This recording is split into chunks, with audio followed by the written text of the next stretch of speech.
சாப்பாடு தான். உட்காருங்க பெரியவரை, எடுத்துட்டு வரேன். சரி ஐயா உட்காருங்க. ஆ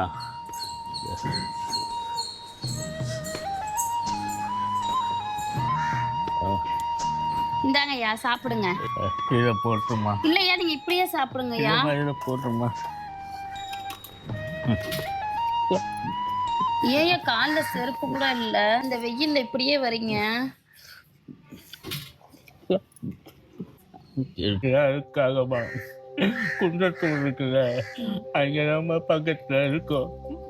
வாலிபர் சுமர்ற நான் பெற்றை கேட்காம குளிச்சு குடும்பத்தை வீணாக்கிட்டமா. என் பொண்டாட்டி எவ்வளோ சொன்னா குடிக்காதீங்கன்னு நான் கேட்டேன்.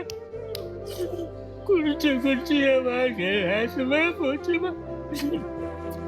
பசங்களும் பொண்டாட்டி எவ்வளோதான் பார்ப்பாங்க, அவங்களுக்கு செலவு வைக்க கூடாதான் நான் வந்துட்டேன்.